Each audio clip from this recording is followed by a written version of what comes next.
यूहन्ना रचित सुसमाचार के अध्ययन को दोबारा आरंभ करेंगे। आज हम देखेंगे जॉन्स गॉस्पेल चैप्टर 3। आप खोल दीजिएगा यूहन्ना रचित सुसमाचार अध्याय 3 वचन 22 से लेकर के उसके आखिरी वचन तक, वर्स 36 तक आज हम अध्ययन करेंगे। जॉन चैप्टर 3 वर्सेस 22 थ्रू 36 तक जो है उसमें हम देखने वाले हैं।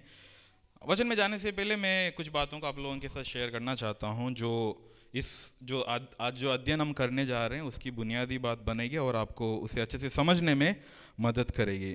हमारे ये जो अभी नवंबर महीना जो निकला था, नवंबर महीने के आखिरी हफ्ते के आसपास कोई नाइजीरिया देश से एक बहुत बड़ा प्रचारक हमारे देश आए थे। शायद आप में से कुछ लोग सोशल मीडिया में भी देखे होंगे, काफ़ी हलचल मच रही थी। नाइजीरिया से वो आए थे, हैदराबाद आए थे और उनके साथ फ़ोटो खींचने के लिए और उनकी मीटिंग अटेंड करने के लिए बहुत सारे लोग, मतलब एकदम एक क्या बोलते हैं, उन्हें देखने के लिए, उनके साथ एक फ़ोटो खींचने के लिए इवन हमारे पॉलिटिशियंस तक भी गए थे। बड़ा प्रचारक था, बड़ा स्टेडियम में उनका मीटिंग हुआ था, स्टेडियम भर गया था, बहुत कुछ हुई थी। और उसने जब इंडिया में अपना मीटिंग ख़त्म करके वापस अपने देश गया था और दिसंबर 7 तारीख उनका जन्मदिन था, ठीक है। और दिसंबर 7 तारीख उनके साथ क्या हुआ उस वीडियो को मैं आप लोगों को दिखाना चाहता हूँ। अभी स्क्रीन पर आप एक वीडियो देखोगे, उस वीडियो को देखने के बाद हम वापस कंटिन्यू करेंगे।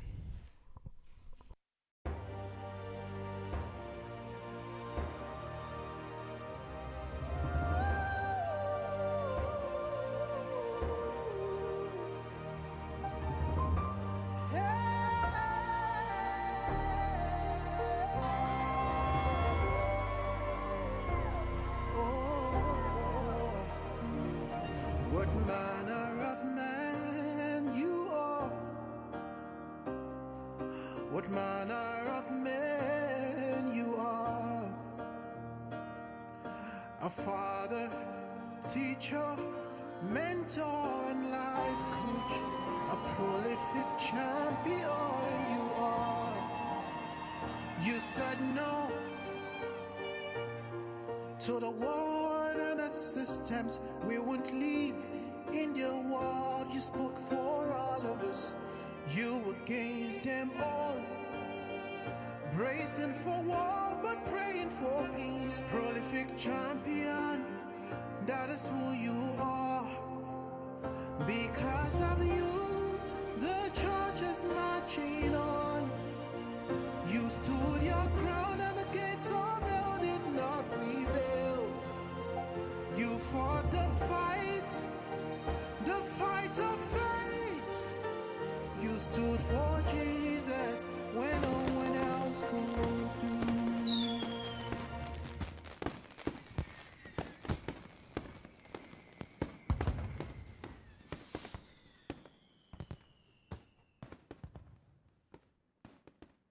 उस पास्टर के जन्मदिन को मनाया जा रहा था और उसे किस रीति से दर्शाया जा रहा वहाँ पर, कोई राजा है ना।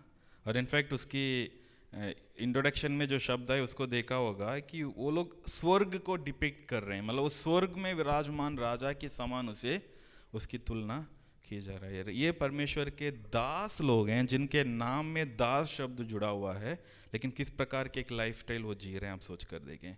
नाइजीरिया वैसे एक देश है, वहाँ पर गरीबी इतना ज़्यादा है। नाइजीरिया वैसे देश है, वहाँ पर कितने सारे मसीहियों के साथ अत्याचार हो रहे हैं, लेकिन उसी देश में ऐसे भी परमेश्वर के दास लोग हैं जो अपने आप को राजा के समान मुकुट पहनकर रथ में आ रहे हैं। लोग उनके सामने इतना कुछ कर रहे हैं। आजकल जब आप मसीहत को देखेंगे, एक प्रकार की एक अलग एक कल्ट सा एक चीज़ शुरू हो रखी है जो इस प्रकार की पास्टर्स को, इस प्रकार की प्रीचर्स को बढ़ावा देती है। आजकल ऐसे बड़े चर्चेस में पास्टर वर्शिप टाइम में चर्च नहीं आता, वो अपने ग्रीन रूम में रहता है। जैसे वर्शिप खत्म होके उनका प्रीचिंग का समय आएगा तभी वो स्टेज पर आएगा। लोगों के साथ आराधना करने के लिए उनको मन नहीं होता है, आराधना में शामिल नहीं होते हैं। उनके बाइबल कैरी करने के लिए, बैग कैरी करने के लिए कोई व्यक्ति साथ में होगा, अपने बाइबल भी साथ में नहीं पकड़ नहीं सकते, उनके लिए लोग रखे होते हैं।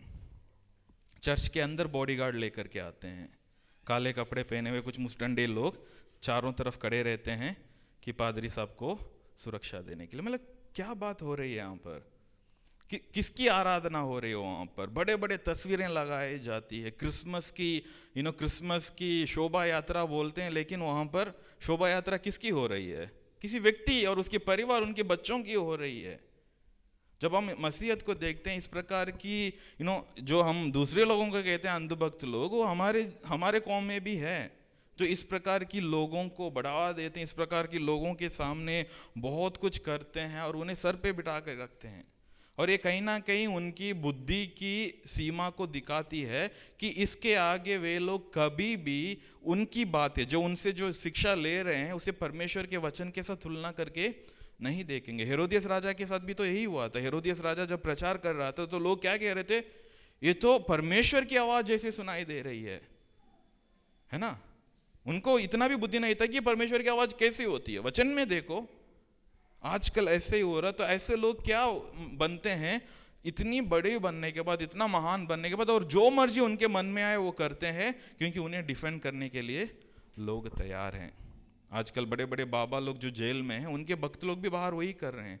मसीहत में भी कहीं ना कहीं इस प्रकार की एक ब्रांड बनना, एक कल्ट लाइक फॉलोइंग को लेकर आना और अंधविश्वास करना पासवानों के ऊपर, और पासवानों को परमेश्वर से कहीं ना कहीं एक ऊपरी दर्जा देना बहुत कॉमन हो गई है हमारे देश में, हमारे आसपास में उसे हम देख सकते हैं। इन सब चीज़ों को मन में रखते हुए जब अब जॉन गॉस्पेल चैप्टर 3 वचन 22 से लेकर के देखते हैं, यहाँ पर यूहन्ना बपतिस्मा देने वाले के जीवन में जो एक डिस्कशन हुई है, या उसने जो अपने चेलों के साथ जो बातचीत किए थे, उसमें से यहाँ पर कुछ बातों को हम देख पाते हैं। यूहन्ना बपतिस्मा देने वाले के विषय में हम अच्छे से जानते हैं। इनफैक्ट हमने उसके ऊपर काफ़ी डीपली स्टडी भी किए थे पिछले महीनों में। वो स्वयं एक अद्भुत व्यक्ति था। उनके माँ बाप के बुढ़ापे में एक भविष्यवाणी के द्वारा वो जन्मा, और परमेश्वर ने उसके जन्म से पहले उसके जीवन में जो कुछ उसे करना है उसकी आदेश परमेश्वर ने उसे दिया था। और यूहन्ना बपतिस्मा देने वाला वो भविष्यवक्ता था जो यीशु मसीह के सामने खड़े होकर के कहा था कि यही मसीहा है। बाकी सारे भविष्यवक्ता लोग उसके पहले भविष्यवाणी करते थे कि मसीहा आने वाला है, लेकिन ये खास करके सिर्फ यही वो व्यक्ति था जो खड़े होकर के कहा जो आने वाला था वो यही है। कुछ लोग इस प्रकार भी कहते हैं पुराना नियम का सबसे आखिरी भविष्यवक्ता था वो। बड़े सामर्थ्यशाली व्यक्ति था, बोल्डली प्रचार करने वाला था। उनके साथ भी बहुत सारे चेले लोग थे। उनकी प्रचार सुनकर बहुत सारे लोग अपने पाप की मन फिराव की बपतिस्मा लेने भी उनके पास आए थे। अपने आप यूहन्ना एक महान व्यक्ति था। इनफैक्ट यीशु मसीह स्वयं, आप जब लूका रचित सुसमाचार अध्याय 7 के वचन 28 में देखेंगे, यीशु मसीह स्वयं यूहन्ना बपतिस्मा देने वाले के विषय में ये गवाही देते हैं, जो स्त्रियों से जन्मे हैं उनमें से यूहन्ना से बड़ा कोई नहीं। ये यीशु मसीह परमेश्वर की गवाही है स्वयं यूहन्ना के विषय में कि उससे बड़ा कोई नहीं जो स्त्रियों में से जन्मा है। लेकिन जब यहाँ पर कुछ बातों को लेकर के चर्चा हो रही थी, कुछ बातों को लेकर के यहाँ पर डिस्कशन हो रही थी, कुछ ट्रांसलेशन में ये भी लिखा है कि आर्ग्यूमेंट हुआ था कुछ लोगों के साथ, और उसकी जवाब में जब यूहन्ना बपतिस्मा देने वाला यहाँ पर क्या कहता है, वचन 30 में लिखा है, अवश्य है कि वह बढ़े और मैं घटूं। ये एक बोल्ड स्टेटमेंट है। ये एक वो स्टेटमेंट है जो यूहन्ना बपतिस्मा देने वाले के हृदय को हमारे लिए दर्शाता है। वो कह रहा है कि जो कुछ भी हो, जरूरी क्या है, यीशु मसीह बढ़ना है और मेरा नाम दब जाना है। लेकिन मुझे उस पिक्चर में नहीं रहना, मैं इस किरदार नहीं हूं कि मुझे पूजा जाए, लेकिन कौन है वो मेन किरदार, यीशु मसीह, और उन्हें आगे आना है और उसके लिए मैं पीछे जाऊं। यहाँ पर हम देखते हैं यूहन्ना चैप्टर 3 के शुरुआत में यीशु मसीह निकोदेमुस के साथ बात करते हैं। निकोदेमुस से कहते हैं कि जब तक तुम नया जीवन नहीं लेता है, दोबारा जन्म नहीं लेता है, तुम स्वर्ग राज्य को देख नहीं पाओगे, प्रवेश नहीं कर पाओगे। उन सब वार्तालापों के बाद यहाँ पर ये बात आती है। यहाँ पर क्या हो रहा है कि यीशु मसीह भी यहूदिया के गांवों के किनारे रहकर यीशु मसीह भी बैप्टिज्म देने लग रहे हैं। ठीक है, वचन जब 22 को जब हम देखते हैं वहाँ पर लिखा है यीशु मसीह भी बैप्टिज्म देने लग रहे थे। और ये बैप्टिज्म नहीं कि जो हम मसीही लोग बैप्टिज्म लेते हैं। हमारे मसीही लोगों की बैप्टिज्म कब आरंभ हुआ, जब यीशु मसीह की मृत्यु पुनरुत्थान के बाद, जब यीशु मसीह मत्ती 28 के 18 से 20 में जब आदेश दिए थे, अब जाओ तुम जा करके सब लोगों को चेला बनाकर पिता पुत्र पवित्र आत्मा के नाम से बपतिस्मा दो, तब से वो बैप्टिज्म शुरू हुआ, ठीक है। लेकिन ये यहूदी लोगों का भी एक बैप्टिज्म था, उसको लिखा है शुद्धिकरण का एक बैप्टिज्म होती है। मतलब जब एक यहूदी व्यक्ति मान लेता है कि हाँ मैं गलत किया हूँ, और उन्हें लोगों के सामने उसकी प्रकटीकरण करनी है कि हाँ मैंने गलत किया है लेकिन आगे से नहीं करूँगा, उस बात के लिए एक लॉ है, मतलब एक एक नियम का, कानून का पूरा करने का एक तरीका था वो बैप्टिज्म। वो उनकी टीचिंग में होती है, और वो उससे सिर्फ रबी लोग, जो अध्ययन देने वाले लोग, जो है शिक्षा देने वाले लोग, वही कराते हैं, ठीक है। यीशु मसीह ने अपने चेलों को कहा, वो अलग बात है। लेकिन यहाँ पर उस प्रकार की बैप्टिज्म जब यीशु मसीह भी दे रहे थे, तो यहाँ पर क्या बात हो रही, यूहन्ना की चेले यीशु मसीह को बैप्टिज्म देते हुए देख रहे थे, और यीशु मसीह के पास बहुत सारे लोग आते हुए देख रहे थे। तो वो जाकर के यूहन्ना से कंप्लेन कर रहे हैं कि पता है कि आपने जिसको बैप्टिज्म दिया था, अब वो व्यक्ति खुद बैप्टिज्म दे रहा है और सब लोग उनके पास जा रहे हैं। कहीं ना कहीं चेलों के मन में ये था कि यार हमारे गुरुजी का फेम कम होते जा रहा है, यदि सब लोग हमारे गुरुजी को छोड़कर यीशु मसीह के पास चले जाएंगे तो हमारा क्या बचेगा, गुरु नहीं रहेगा तो चेला क्या करेगा, है ना। तो इसलिए वो लोग अपने एक स्वार्थ के या उनकी सेल्फिश एम्बिशन के साथ इस बात को लेकर के यूहन्ना के पास गए थे। लेकिन वहाँ पर यूहन्ना बपतिस्मा देने वाला जो है, उसने बहुत ही खूबसूरत तरीके से कुछ बातों को वहाँ पर हमारे लिए प्रकट करता। उसमें से सबसे ज़रूरी बात यही है जो वो कहता है, अवश्य है कि वह बढ़े और मैं घटूं। नम्रता की बात है। आज मैं दो विषयों को आप लोगों के सामने रखूंगा। पहली बात है कि यीशु को जानना हमें नम्र बनाता है।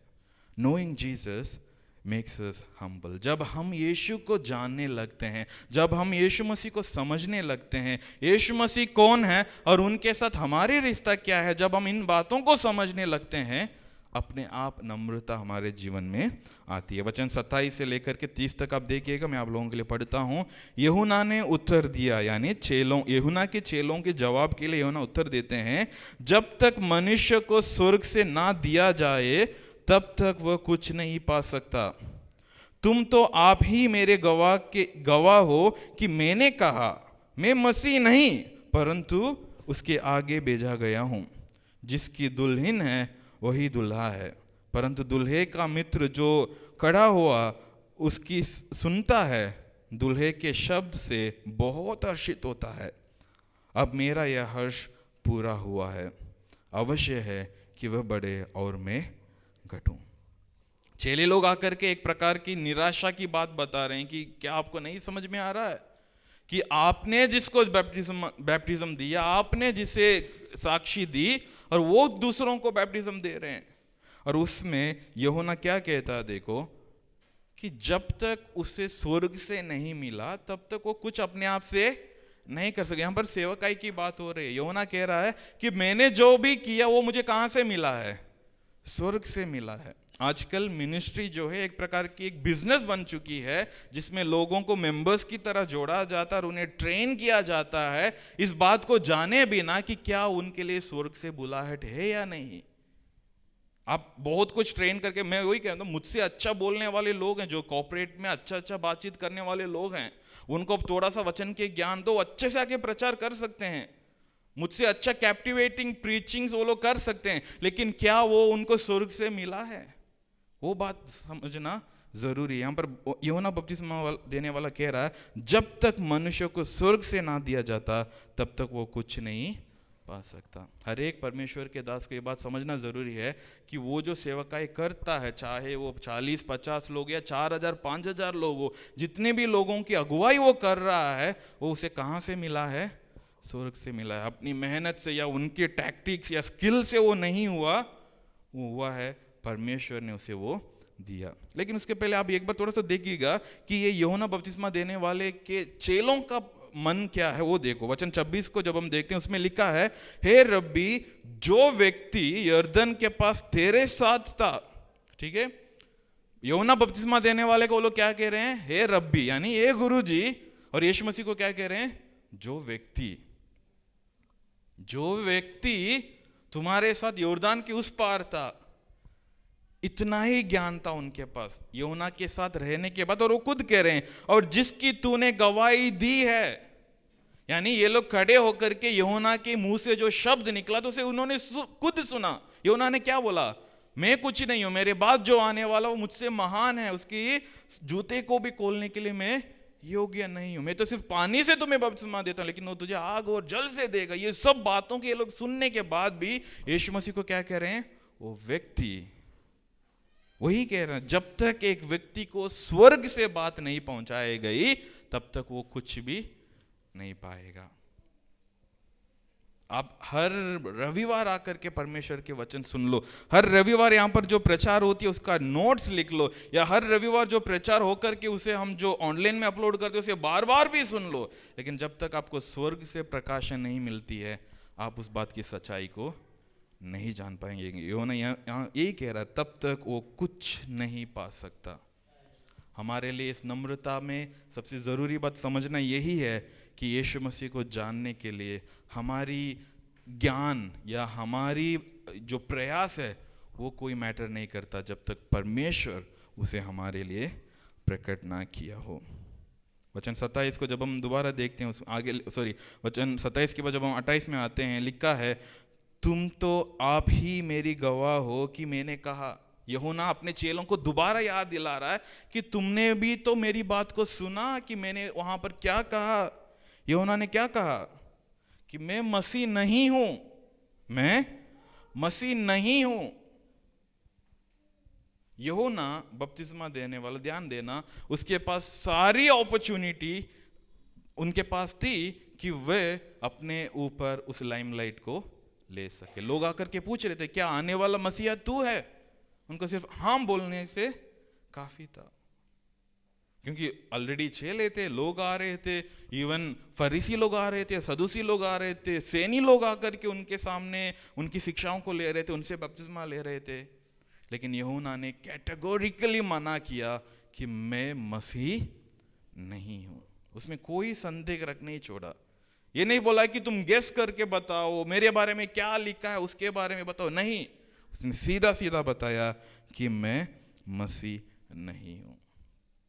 एक सेवकाई के लिए, खास करके प्रभु की सेवा करना यदि हम चाहते हैं, सबसे जरूरी बात होता है नम्रता। जॉन मैकआर्थर इस प्रकार कहते हैं, the first law of ministry is humility.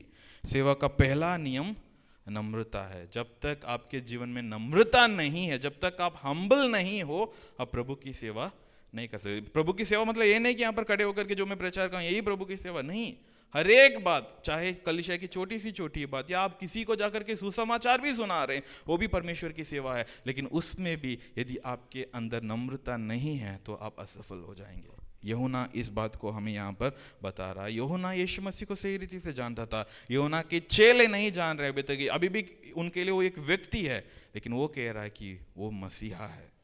व्यक्ति अलग है, मसीहा अलग है। उस बात को उस दिन वहाँ पर वो घोषणा कर रहा है, मैं मसीहा नहीं हूँ परंतु उसके आगे भेजा गया। मैं सिर्फ उनके आगे आने वाला एक व्यक्ति हूँ, रास्ते को तैयार करने वाले व्यक्ति हूँ, उनके लिए एक झुंड लोगों को तैयार करने वाले व्यक्ति हूँ। वही वो यूहन्ना का नम्रता है। परमेश्वर का वचन कई बार हमें याद दिलाता है कि हमें नम्र होकर रहना। याकूब 4:6 हम सब जानते हैं, परमेश्वर अभिमानियों का विरोध करता है पर दीनों पर अनुग्रह करता है। वचन हमें बताती है, जिस व्यक्ति अपने आप को घमंड से भर देता है, मैं कुछ हूं करके बताता है, उसे परमेश्वर नफरत करता है, उसे परमेश्वर घृणा करता है। वचन में लिखा है।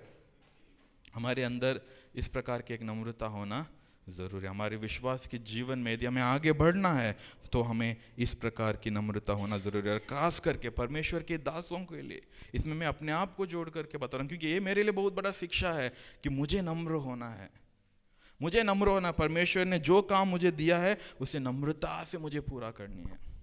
क्योंकि सबसे अच्छा उदाहरण यीशु मसीह स्वयं है, जो फिलिपियों अध्याय 2 में हमने देखा है कि वो अपने आप को शून्य किया करके लिखा है। स्वर्ग की महिमा छोड़कर इस धरती पर एक दास का रूप धारण करके वो आया, अपने आप को शून्य करके आया। उस मसीहा की सेवा करने वाले दासों के जीवन में और कितना नम्रता होना जरूरी है। ये वो मसीह है जिसकी आराधना हम करते हैं, जिसने अपने चेलों के पांवों को खुद धोया। हमें कितना नम्रता होना, हमें कितना नम्रता दिखाना जरूरी है। यीशु मसीह के राज्य में सब कुछ उल्टा होता है। लूका 9:48 में लिखा है, क्योंकि जो तुम्हें सबसे छोटे से छोटा है वही बड़ा है। यीशु मसीह की इकोनॉमी कुछ अलग है ना, अपसाइड डाउन किंगडम, जहां पर सबसे कम छोटे लोग हैं उनको महान बना दिया जाता है। जो अपने आप को बड़ा कहता है, जो अपने आप को महान कहता है, वो उनका दास बनेगा। वचन हमें यही बताता है। यूहन्ना बार बार इस बात का घोषणा कर रहा था कि मैं मसीह नहीं हूं। वचन 28 को दोबारा देखो, लिखा है मैं मसीह नहीं परंतु उसके आगे भेजा गया हूं। आज हम क्या कह पाएंगे? हमारे अंदर कुछ टैलेंट्स है, हमारे अंदर कुछ खूबियां हैं जो परमेश्वर ने यदि हमें दिया है, हमारे अंदर कुछ बात है जिसको हम परमेश्वर की महिमा के लिए इस्तेमाल कर सकते हैं, तो क्या हम उसे हमारे गर्व के लिए, हमारे नाम के लिए उसे इस्तेमाल करते हैं?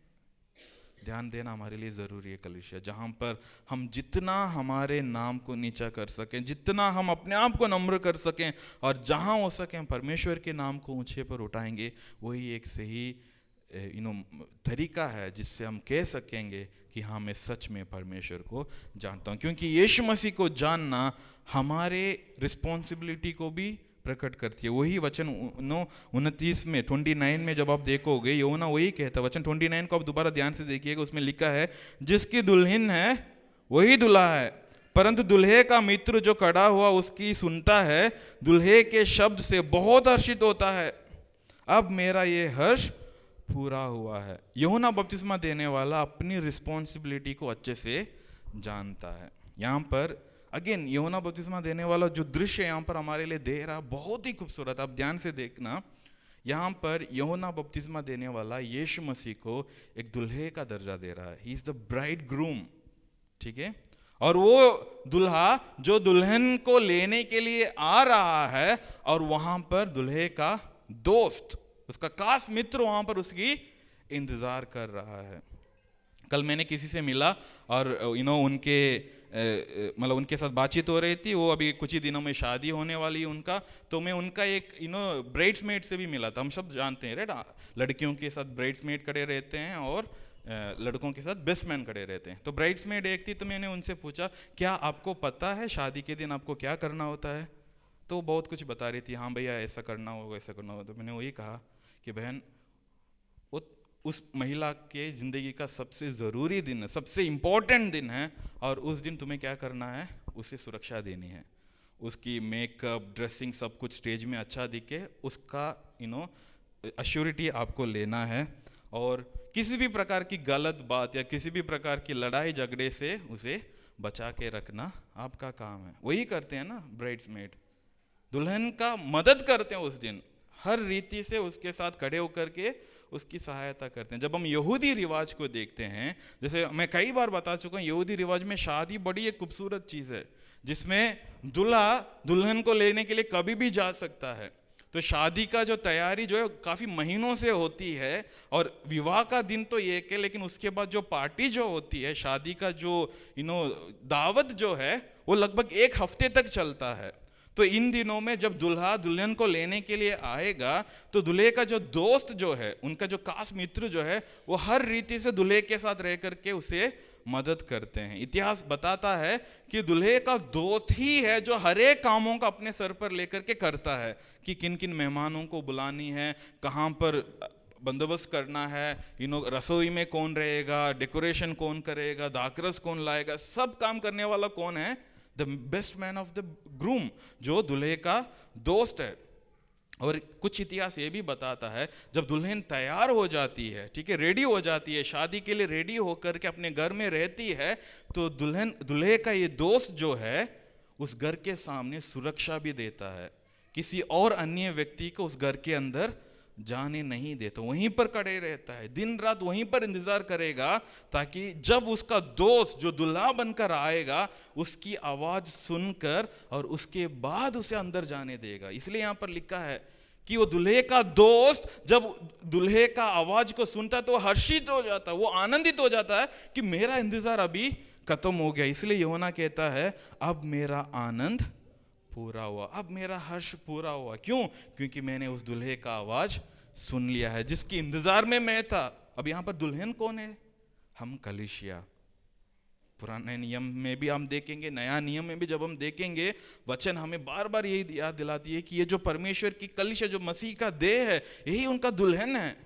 और यूहन्ना कह रहा है कि मैंने उसकी सुरक्षा की, अब वो आ गया है, अब वो संभालेगा, मैंने उसकी आवाज सुन ली, वो मेरे लिए आनंद की बात है। यही हमारी रिस्पॉन्सिबिलिटी है। कलीसिया में जब हम आते हैं, हम सब एक दूसरे को इस रीति से मदद करना है कि हम सब मिलकर उस दूल्हे के सामने तैयार होकर खड़े हो सके। और इसके लिए परमेश्वर हमें हमारे साथ बात करता है और उसके लिए लोगों को रखता है, उसके लिए परमेश्वर के दासों को रखता है। परमेश्वर के दास जो है वो परमेश्वर की दुल्हन को चुरा नहीं सकता, अपने लिए नहीं रख सकता, उसे उनके लिए तैयार करके रखना है। यूहन्ना ने उस बात को बहुत ही खूबसूरत तरीके से निभाया और वो कह रहा है कि दुल्हे के शब्द से बहुत हर्षित होता है। जो कौन है? वो दुल्हे का दोस्त। और वो कह रहा है कि वो मैं हूँ, वो दोस्त मैं हूँ, अब मेरा ये हर्ष पूरा हुआ, अब मुझे कोई मतलब नहीं है, मेरे साथ जो भी होगा होने दो। वचन में आगे लिखा है कि ये कुछ समय के पहले ही की बात है। उसके बाद तो यूहन्ना को जेल खाने में डाल दिया गया था और उसके बाद उसका सर काट कर उसे खत्म कर दिया भी गया था। लेकिन वो जानता था कि मैंने जो काम के लिए इस धरती पर आया, मैंने उस काम को पूरा कर दिया। आज जब हम मसीह को जानते हैं, हम अपने आप को नम्र कर देते हैं, क्योंकि मसीह को जानने के द्वारा हम अपने आप को जान पाते हैं कि हमारी रिस्पॉन्सिबिलिटी क्या है। इस कलीसिया में एक विश्वासी होने के नाते, परमेश्वर के वचन को पढ़ने वाले लोग होने के नाते आपके जिम्मेदारी क्या है, उसे आप जब जानोगे, आप अपने आप को नम्र कर दोगे। दूसरी बात, यीशु को जानने से हम यीशु की महिमा करते हैं। क्योंकि वो शब्द को ध्यान देना, उसमें यूहन्ना क्या कह रहा कि अवश्य है कि मैं घटूं और वह बढ़े। ऐसे नहीं कि सिर्फ मैं घट जाऊं और उससे बात खत्म, नहीं, हमें किसको ऊंचे पर उठाना है? मसीह को ऊंचे पर उठाना। इसलिए मैं लिखा हूं कि यीशु को जानने से हम यीशु की महिमा करते हैं। Knowing Jesus makes us exalt Jesus. वचन 31 से लेकर के 36 तक जब हम देखते हैं, इसमें लिखा है, जो ऊपर से आता है वह सर्वोत्तम है, जो पृथ्वी से आता है वह पृथ्वी का है और पृथ्वी की ही बातें करता है, जो स्वर्ग से आता है वह सबके ऊपर है, जो कुछ उसने देखा और सुना है उसी की गवाही देता है और कोई उसकी गवाही ग्रहण नहीं करता। जिसने उसकी गवाही ग्रहण कर ली, उसने इस बात पर छाप लगा दी कि परमेश्वर सच्चा है, क्योंकि जिसे परमेश्वर ने भेजा है वह परमेश्वर की बातें कहता है, क्योंकि वह आत्मा नाप नाप कर नहीं देता। पिता पुत्र से प्रेम रखता है और उसने सब वस्तुएं उसके हाथ में दे दी है। जो पुत्र पर विश्वास करता है अनंत जीवन उसका है, परंतु जो पुत्र की नहीं मानता वह जीवन को नहीं देखेगा, परंतु परमेश्वर का क्रोध उस पर रहता है। यूहन्ना अपने विषय में बोलने के बाद और यहाँ पर देखते हैं मसीह के बारे में और बता रहा है। यीशु मसीह कौन है उसके विषय में यहाँ पर बता रहा है। इनमें से मैं 5 बातों को आपको जल्दी जल्दी बताऊंगा और हम प्रार्थना के साथ समाप्त करेंगे। यहाँ पर यीशु मसीह कौन है, जैसे मैंने बताया कि यीशु मसीह को जानना यीशु मसीह की महिमा करने में हमें मदद करती, तो हमें यीशु मसीह को सही रीति से जानना है। पहली बात है कि यीशु स्वर्ग से नीचे आए हैं। Jesus came down from heaven. वचन 31 में जब हम देखते हैं उसमें क्या लिखा है, दोबारा ध्यान से देखिएगा, जो ऊपर से आता है वह सर्वोत्तम है। यूहन्ना यहाँ पर लोगों के सामने दोबारा गवाही दे रहा है कि ये जो यीशु मसीह जिसकी बात हो रही है वो कहाँ से आया है? वो स्वर्ग से आया है। हम अभी क्रिसमस मनाकर खत्म की, हम क्या बात की घोषणा कर रहे थे कि परमेश्वर इंसान के रूप लेकर के इस धरती पर आया। मत्ती रचित सुसमाचार में जब हम देखेंगे, लूका में देखेंगे, वहां पर सब स्वर्ग की बातें हो रही है, स्वर्गदूत आकर के बता रहे हैं, स्वर्गदूतों ने आकर के घोषणा किया Jesus came down from heaven. इस बात पर हम विश्वास करते हैं और उसी को यहाँ पर कह रहा है कि क्योंकि यीशु मसीह ने स्वर्ग से उतर कर आया तो वो कौन है? सर्वोत्तम है। He is the best of all. जबकि यीशु मसीह ने स्वयं यूहन्ना बपतिस्मा देने वाले के बारे में कहा, जो स्त्रियों में से जन्मा है उनमें से यूहन्ना से बढ़कर कोई नहीं है, लेकिन वो बड़ा यूहन्ना भी यीशु मसीह की गवाही दे रहा है कि जो स्वर्ग से, मैं तो स्त्री से आया हूं लेकिन ये कहां से आया है? ये तो स्वर्ग से उतर आया है। तो इससे महान, इससे सर्वोत्तम, इससे बेस्ट हमारे लिए कुछ ही नहीं मिल सकता। इतिहास को जब हम पलट कर देखेंगे, कई इंसान अपने आप को भगवान बोलकर स्वर्ग पहुंचना चाह रहे थे, लेकिन सिर्फ एक परमेश्वर था जो इंसान बनकर इस धरती पर आए, वो है यीशु मसीह। हम उसकी आराधना करते हैं। जो स्वर्ग से उतर आया वो सर्वोत्तम है। Jesus came down from heaven. इस सच्चाई को हमें जानना जरूरी है। और दूसरी सच्चाई है, यीशु परमेश्वर के द्वारा भेजे गए हैं। Jesus is sent by God. Yeshu Masih को किसने भेजा? परमेश्वर ने भेजा। मैं क्रिसमस के दिन आप लोगों को अच्छे से समझाया था कि हम उस त्रिएक परमेश्वर पर विश्वास करते हैं जो पिता, पुत्र, पवित्र आत्मा है। दोनों तीनों एक परमेश्वर है, लेकिन उनका व्यक्ति है। तो पिता परमेश्वर, पुत्र परमेश्वर को हमारे लिए भेजा है। जब हम वचन को पूरा, खास करके यूहन्ना के इसी सुसमाचार में हम देखें, बहुत सारे उदाहरण हमें मिलेंगे। लेकिन उसके पहले गलातियों 4:4 हम सब पिछले बार भी हमने सुना था। परंतु जब समय पूरा हुआ तो परमेश्वर ने अपने पुत्र को क्या किया? भेजा। जब परमेश्वर ने अपने पुत्र को भेजा, यूहन्ना 5:37 में लिखा है, और पिता जिसने मुझे भेजा है, यीशु मसीह स्वयं गवाही देते हैं। यूहन्ना 6:44 में लिखा है, कोई मेरे पास नहीं आ सकता जब तक पिता जिसने मुझे भेजा। यूहन्ना 8:16 में लिखा है, परंतु मैं हूं और पिता है जिसने मुझे भेजा है। यूहन्ना 12:49 में लिखा है, परंतु पिता जिसने मुझे भेजा। जब हम यूहन्ना रचित सुसमाचार को पढ़कर देखते हैं, बहुत सारे जगहों पर यीशु मसीह स्वयं कहते हैं कि पिता जिसने मुझे भेजा। हम उस परमेश्वर पर विश्वास करते हैं जिसको पिता परमेश्वर ने हमारे लिए भेजा।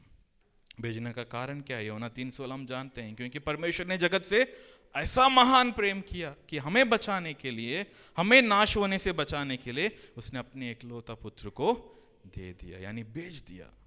जब हम इस सच्चाई को जानेंगे तो हम यीशु मसीह की महिमा करेंगे। हम यीशु मसीह की महिमा करेंगे। और तीसरी सच्चाई क्या है? यीशु परमेश्वर का पुत्र है। Jesus is sun of God. हम इस बात को पिछले क्रिसमस में बहुत अच्छे से उस शिक्षा को हमने प्राप्त किया था। He indeed is the son of God. यहां पर क्या लिखा? वचन 35 को आप दोबारा देखिएगा, वहां पर क्या लिखा है? पिता पुत्र से प्रेम रखता है, यानी पिता परमेश्वर, पुत्र परमेश्वर यीशु मसीह से प्रेम रखता है। He is the son of God। हमें इस सच्चाई को जाना। जब हम उस बात को जानने लगेंगे कि ये पिता का पुत्र है, हम कैसे उनके सामने अपने आप को ऊंचे पर उठा पाएंगे? हम कैसे अपना नाम ऊपर उठाने की कोशिश करेंगे? जानना जरूरी है। जब हम परमेश्वर को सही रीति से जानने लगेंगे, हमारे हृदय में नम्रता ही आएगी। पौलुस जो इतना ज्ञान प्राप्त करने के बाद भी कहता है कि परमेश्वर ने पापियों के लिए संसार में आया, और उनमें से सबसे बड़ा पापी कौन है? मैं स्वयं हूं। ये फरीसी था जो पहले अपने आप को छाती पीटता था कि मैं ही सबसे राइचियस हूं, मैं ही सबसे धर्मी व्यक्ति हूं, लेकिन आज कह रहा है कि सबसे बड़ा पापी कौन हूं? मैं हूं। क्यों? क्योंकि उसने यीशु मसीह को जान लिया। जब आप यीशु मसीह को जानने लगोगे, जब आप यीशु मसीह को समझने लगोगे, आपके अंदर नम्रता अपने आप आएगी। और चौथी बात है, सब कुछ यीशु के नियंत्रण में है। Jesus has everything in control. जब आप इस सच्चाई को जानोगे, आपके अंदर नम्रता आएगी। वचन 35 की दूसरी भाग में क्या लिखा है? और उसने सब वस्तुएं उसके हाथ में दे दी। यानी पिता परमेश्वर पुत्र परमेश्वर से इतना प्रेम करता है कि हर एक वस्तुओं को किसके हाथ में दे दिया? अपने बेटे के हाथ में दे दिया। और इनफैक्ट यूहन्ना इस बात को भी हमें बताता है। यूहन्ना 1:3 में लिखा, सब चीजें जो प्रकट हुई है, सब वस्तुएं जो हम देख रहे हैं, उसे किसने बनाया? यीशु ने बनाया। और कुछ भी ऐसा उत्पन्न नहीं हुआ जो यीशु ने नहीं बनाया हो। हर एक चीज परमेश्वर के कंट्रोल में। यीशु मसीह मृत्यु को हराकर पुनरुत्थित होने के बाद अपने चेलों के पास आकर के क्या कहते हैं? मत्ती 28:18 में क्या लिखा है? सारे पृथ्वी के अधिकार मेरे पास है, मुझे दिया गया। He has everything in control, church. और जब हम उस परमेश्वर को जानेंगे कि हर एक चीज उनके हाथ के कंट्रोल में है, तो हम अपने आप को नम्र करेंगे। ये वो परमेश्वर है जिन्होंने आंधी और तूफान से कहा और वो थम गया। ये वो परमेश्वर है जो 4 दिन बंद हुआ कब्र के सामने खड़े होकर के कहा, लाजरस बाहर आ, तो लाजर बाहर आया। ये वो परमेश्वर है जिसने 5 रोटी और 2 मछली को लेकर के 5000 से अधिक लोगों को खिलाया। हर एक वस्तु परमेश्वर के हाथों की कंट्रोल में है। जब हम यीशु मसीह को उस रीति से जानने लगेंगे, क्योंकि यूहन्ना ने इस रीति से जाना है, इसलिए वो कह रहा है अवश्य है कि वह बढ़े और मैं घटूं। हम अपने थोड़ा बहुत ज्ञान में हमें लग रहा है कि मैंने कुछ कर दिया इसलिए इतना कुछ हो गया करके अपना छाती पीट रहे हैं। ध्यान देना जरूरी है कलीसिया, हम कुछ भी नहीं। जब हम परमेश्वर की महानता को देखेंगे हम उसके सामने कुछ भी नहीं। और आखिरी बात, हमें यीशु मसीह को किस रीति से जानना है? यीशु पर विश्वास करने से हमें आनंद जीवन मिलता है। जब ये सच्चाई हमारे मन में रहेगी तो हम किस बात की घमंड करेंगे? Believing in Jesus only gives us eternal life. वचन 36 में क्या लिखा आप देखिएगा, जो पुत्र पर विश्वास करता है अनंत जीवन उसका है। जो पुत्र पर, यीशु मसीह पर विश्वास करता है, सिर्फ विश्वास करने वालों के लिए ही अनंत जीवन है। और आगे लिखा है, परंतु जो पुत्र की नहीं मानता वह जीवन को नहीं देखेगा, परंतु परमेश्वर का क्रोध उस पर रहता है। यीशु पर विश्वास करो, आनंद जीवन पाओ। यीशु पर विश्वास नहीं करोगे तो आपके लिए आनंद जीवन नहीं है। एज प्लेन एंड सिंपल शब्दों में बोल दिया कि एक ही मार्ग, सच्चाई और जीवन कौन है? यीशु मसीह है। जब हम इस सच्चाई को जानेंगे हम अपने आप को कैसे ऊपर उठा पाएंगे? क्या आपके कर्मों से आपकी उद्धार मिल रही है? क्या आप भले काम किए थे, 10 लोगों को खाना खिला दिया, उसकी वजह से आपकी उद्धार हो रही है? नहीं। ऐसे कोई भी बात नहीं जिस पर हम घमंड कर सके कि मैंने ये किया इसलिए परमेश्वर ने मुझे बचाया। सिर्फ और सिर्फ पुत्र पर, उस यीशु मसीह पर विश्वास करने के द्वारा ही हम उद्धार पाते हैं। लेकिन उसके बीच में एक बात है, उसे हमें ध्यान देना जरूरी है। वचन 32 और 32 और 33 को जब हम देखते हैं, उसमें लिखा है, जो कुछ उसने देखा और सुना है उसी की गवाही देता है और कोई उसकी गवाही ग्रहण नहीं करता। लेकिन वचन 33 में लिखा है, जिसने उसकी गवाही ग्रहण कर ली उसने इस बात पर छाप लगा दी कि परमेश्वर सच्चा है। 2 प्रकार की लोग हैं, परमेश्वर को जानने के बाद भी अज्ञानता में रहने वाले लोग और परमेश्वर को जानने के बाद उस पर विश्वास में बढ़ने वाले लोग। आज सवाल हमारे बीच में यही है कि हम कौन से ग्रुप के लोग हैं? जो स्वर्ग से आकर के स्वर्गीय बातों को हमारे लिए प्रकट किया, क्या फिर भी हम उस पर विश्वास नहीं करेंगे या विश्वास करके इस बात की घोषणा करेंगे कि परमेश्वर सच्चा है? हमारे लिए बहुत ज़रूरी है, हमारे उद्धार के लिए बहुत ज़रूरी है। लेकिन आज जो हमें इसमें से सबसे ज़रूरी जानना यही है कि हम सबके जीवन में नम्रता होना बहुत ज़रूरी है। We must have the element of humbleness in our hearts. हमारे हृदय में नम्रता होना ज़रूरी है। लोगों के सामने, हर एक व्यक्ति के सामने नम्रता के साथ हमें पेश आना है, क्योंकि परमेश्वर से महान कोई नहीं है। जब हम परमेश्वर को, यीशु मसीह को अच्छे से जानने लगेंगे तो हम हमारे जीवन में हमारी औकात क्या है उसे हम अच्छे से जान पाएंगे। जब हम यीशु मसीह को सही रीति से जानने लगेंगे तो हम यीशु मसीह को ही महिमा देंगे, हम उस महिमा किसी और को नहीं देंगे। कई बार मुझे सुनकर बड़ा दुख लगता है, कई बार हम आपस में बात करते हैं तो कई बार लोग बोलते हैं कि हम सब ठीक है, लेकिन उसके लिए वो लोग परमेश्वर को श्रेय नहीं देते। मैं इस बात को जितना हो सके कोशिश करता हूँ और मेरी प्रार्थना ये है कि जब भी हम किसी अच्छी वस्तु जो हमारे चीज़ जीवन में हो रही है उसकी बात किसी से करते हैं तो उसमें हमेशा बोलो कि परमेश्वर की दया से हो रही है, परमेश्वर की दया से मेरे बच्चे सुरक्षित है, परमेश्वर की दया से हम एक अच्छे घर पर रह रहे हैं, परमेश्वर के दया से मेरी जॉब अच्छे से जा रही है, परमेश्वर के दया से परमेश्वर ने मुझे बचाया। क्यों? हमारा कुछ भी नहीं है कलीसिया, हम ऐसा कुछ भी नहीं कर पाएंगे कि हम कह सकें कि मैंने इसे अचीव किया है। It is all because of his grace. ये परमेश्वर की दया और करुणा ही है। और खास करके यदि आप सेवकाई के क्षेत्र में है, यदि आप परमेश्वर की सेवा करते हैं, चाहे वो प्रार्थना की मिनिस्ट्री क्यों ना हो, सुसमाचार शेयर करने की मिनिस्ट्री क्यों ना हो, सिखाने की मिनिस्ट्री क्यों ना हो, जो भी हो, नम्रता को धारण करो, नम्रता को पहन लो, क्योंकि वही आपको ऊपर उठाएगा। मुझे याद है मैं जब टीनेज था, जब मैं स्कूल जा रहा था, मेरे गांव की जो चर्च में सबसे पहले मैं जाता था, और वहाँ पर तो लोग नीचे बैठते थे, तो चारपाई बिछाता था, उसके पहले झाड़ू मारता था, और हमारे वहाँ के जो भी सेटअप था स्टेज का सब कुछ करके, कोई नहीं जानता था उसे। चर्च ख़त्म होने के बाद सबसे लास्ट में घर निकलता था सब कुछ समेट कर। आज भी मैं वही कर रहा हूँ, जितना हो सके चर्च में सबसे पहले हम पहुँच जाते हैं, क्योंकि मुझे पता है कि मैं प्रभु के लिए सेवा करता हूँ, और जब मैं प्रभु के लिए काम को करता हूँ, मुझे आशीषित करने वाला कौन है? परमेश्वर है। कुछ महान काम हम नहीं कर रहे हैं, सिर्फ हम प्रभु की सेवा करते हैं, और परमेश्वर उस सेवा को ग्रहण करेगा जब हम उसे नम्रता के साथ करते हैं। क्यों ना हम सब खड़े हो जाएं प्रभु की उपस्थिति में,